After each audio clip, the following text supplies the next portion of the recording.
What's going on, silencers? Good morning and welcome back to No More Radio Silence. I figure that's a good name for the podcast because we're not about that anymore. We weren't really ever about that to begin with, and I didn't realize the connotations of what I had said. Radio silence is what happens when you give up or when you abandon. We don't do that here.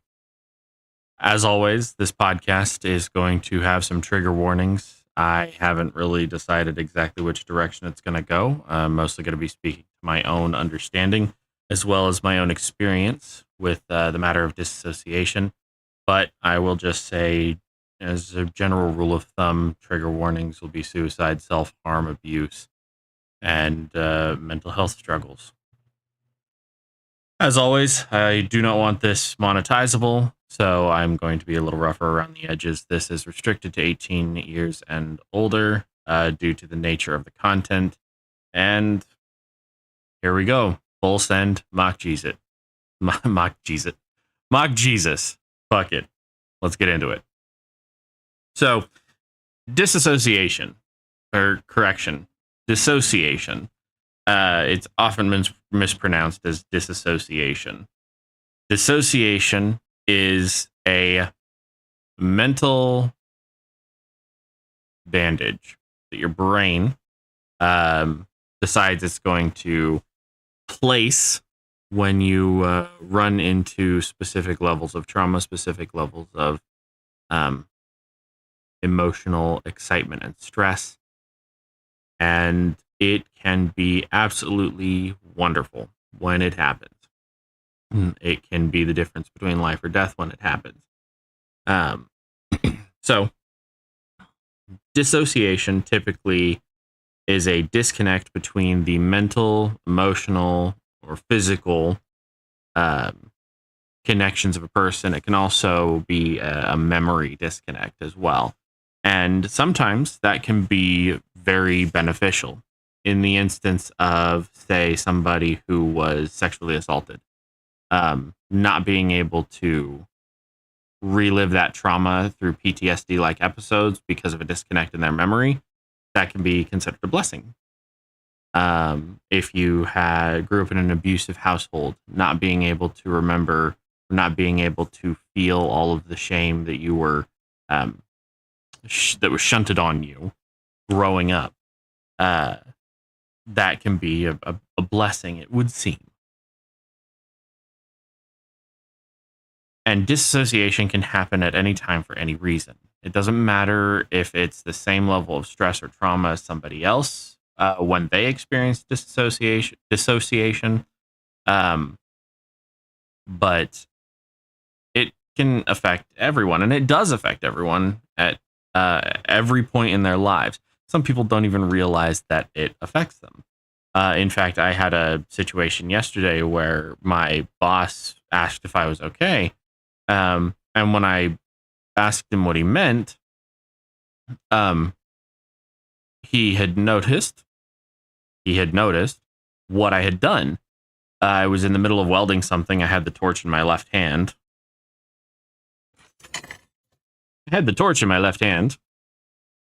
I was welding something, and I finished, and I crossed my arms, and I didn't think about it. And I stuck the red hot tip of the wire into my shoulder. Yeah. I stuck it into my shoulder, and I burned myself pretty good, instantly cauterizing the wound. And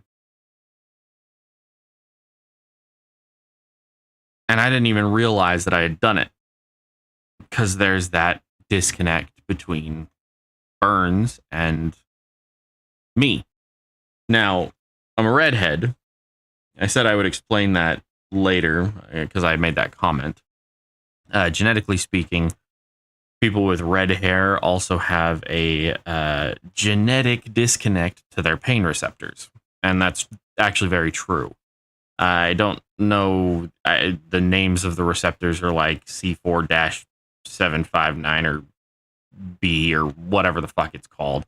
But basically, there's this genetic part of our codes that tell us to not be in so much pain. or to not experience that pain, to not feel it. And unfortunately, in my case, if I experience a physical dissociation, it's going to be like that. So, anyway, that was a moment of physical dissociation.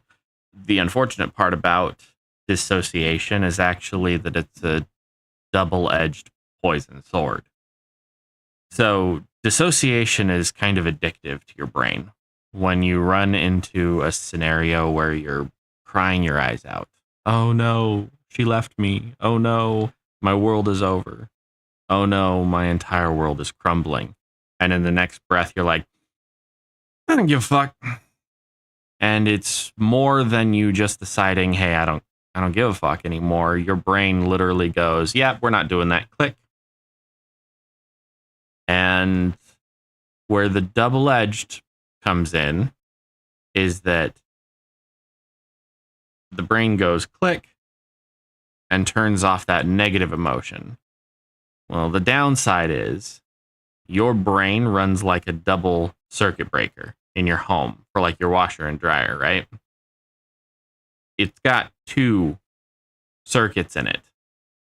And if you grab something important, that shame, that stress, that sadness, that extreme depression, and it pulls that lever, sometimes it takes something else with it. Sometimes it takes something good with it too.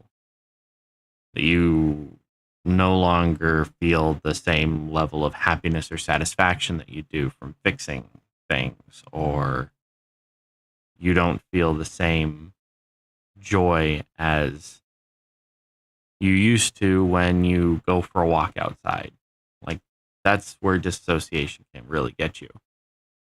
The addictive nature of dissociation is when you realize it's happened. It's very easy to let it happen again. So pretty soon, it doesn't bother you that your coworkers are all assholes. It doesn't bother you that that guy cut you off in traffic. It doesn't bother you that every time you get up in the morning, you'd rather reach for your gun than your phone. Because the snooze button is it's a different snooze button. And pretty soon you're left hollow, completely disconnected from what you are, from what you were. And unfortunately, most people that dissociate frequently can't undo it. Your body won't let you. Your brain won't have it anymore. And it's very quick to just go, you know what? No, we're good. Click. Everyone in their lives will experience dissociation at some point. It might be something simple like, oh, I hurt my knee, boys. It'll be something simple like, oh, I hurt my knee. You know, I skinned my knee while I was out playing. And you'll be crying and crying and crying, and then there'll be that catharsis. And you'll get up and go. That's a form of dissociation. It's not that you've gotten used to the pain. The pain is still there, the injury is still there, but you've decided, your brain has decided, I'm done with this shit, I'm getting up and I'm going. So, everybody's experienced it. Some people around you, maybe even you, have experienced it on a completely different level. It can override the good and the bad in your life. And unfortunately, there's no controlling when it does that. If you get to heightened emotional responses, your brain sometimes just goes, I can't. And if your brain does that enough, pretty soon you just decide you can't. But you don't care. That's a disconnect between millions of years of survival instincts and You don't feel bad about that. Don't feel ashamed about that. That's one of those things in the back of, see, how's the best way to put this? In the event that you decide to air out your brain in that 0.0294 seconds, that's one of the things that can cause you to just not give a fuck, to take that next step. It's completely logical, completely sound, but it is there. Now, what can we do for someone who has dissociated? Truth is, nothing. You cannot fix dissociation. Therapy doesn't really work for most people. In fact, the only thing that I have personally known to help dissociation is to force dissociation through S-ketamine trials. Now, I've taken S-ketamine. I actually went through an entire regiment of S-ketamine. I think I started after we decided to get divorced. Anyway, I was trying to piece together like how I felt about things and whatnot, and it's a wonderful therapy that I highly recommend to anybody who needs to reconnect with themselves, who needs to reset the way their brain works. And I will actually do a whole podcast that just talks about my experience with that. And yeah. But as far as what we actually can do, we can't make a difference with somebody who's dissociated. You can continue to love them. You can continue to support them. You can continue to be there for them. But unfortunately, that dissociation might be a disconnect between their ability to feel what you're trying to portray and, getting the help that they need. So the best thing that you can do is keep open communication. When your friends or family or coworkers or that one guy in the grocery store says, I just don't care anymore, I'm just tired, listen. All you can do is listen. All we have as creatures, as living beings, all we have as humans is our capacity for love. I know that sounds like super, all you need is love. It's not like that. Our ability to care about the world around us on an abstract scale, or things that don't fucking affect us, is pretty fucking unique to humans so far as I understand. So far as science understands. Ants don't care about the giants that squished their cousin. They don't cry when one of us dies. But I've seen people cry for killing a spider. Like, really? If your capacity to love, to experience emotion on behalf of the world around you is like that, how powerful would just a moment of your time be to somebody who needs it?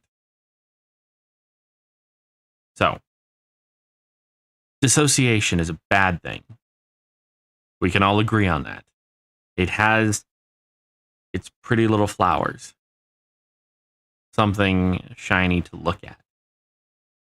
But underneath are thorns that are filled with painful toxins. And those painful toxins can build up to a breaking point for most people. But they don't care. That's sort of the problem. So, love those around you. Keep an eye out on those nearby, on even those far away. Dissociation shows itself really easily. You might have labeled dissociation as cool and collected or nonchalant, or maybe even they have all their shit together. Nobody has all their shit together. Even the most stable person on the planet doesn't have all their shit together. So be wary of the signs. Too many smiles. Nobody smiles all the time. Nobody is everything all the time. But if there's enough disconnects, enough dissociation, you can be whatever you want to portray. You can be smiles. You can be the tough guy. You can be the cool guy at work, the smart guy, or you can be the gone guy. So keep an eye out, silencers. Look at your life. See if there's anything that you've dissociated from. See if there's anything that you no longer feel, that you no longer identify with and attach to, that you know is part of you, but you're just like, nah, fuck it, I don't care. Take a big deep breath and maybe some self-meditation, introspection, always a good thing. Our next episode, as this one is just kind of wrapping up, there's not much more I can say about dissociation, unfortunately. There are different forms of dissociation, though.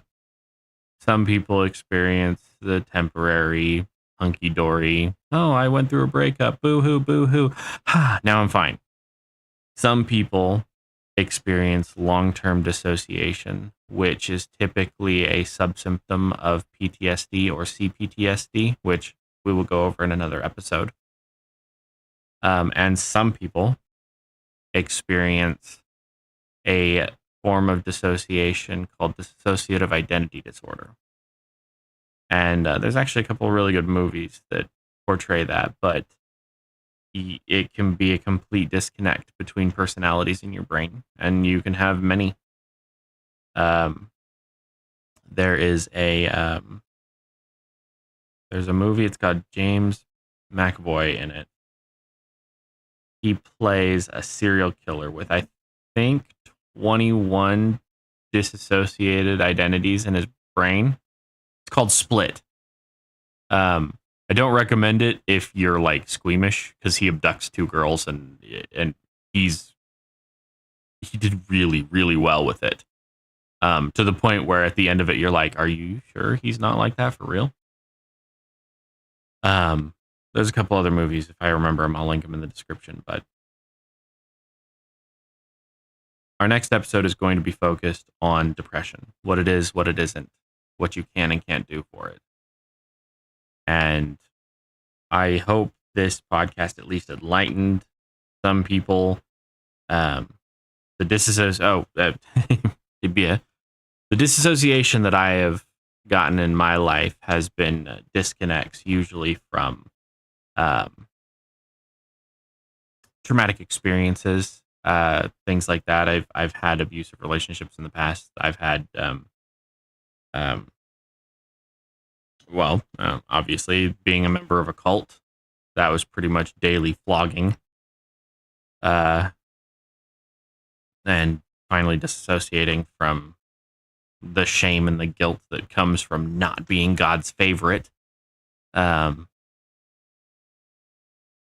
Unfortunately for me, a lot of the bad disassociation, the bad switch flip, whatever, fucking turning off the bad turned off part of the good too, and it doesn't come back. It hasn't. I've tried. I have been able to, through, like I said, through S-ketamine treatments, I have been able to kind of reconnect with some of those parts, but some of it is stronger than that. And I'm okay with it, but that's sort of the downside of dissociation, is I don't feel anything else about it. I can't feel anything else about it. So I realize it's a problem logically from a logical 1+1=2 mindset, from my autistic mindset. Yeah, there's a problem there. But at the same time, if there was a reason for me to make a 0.0294 second decision, wouldn't have anything to do with anything I've dissociated from. Not at this point. So, next episode is going to focus on depression.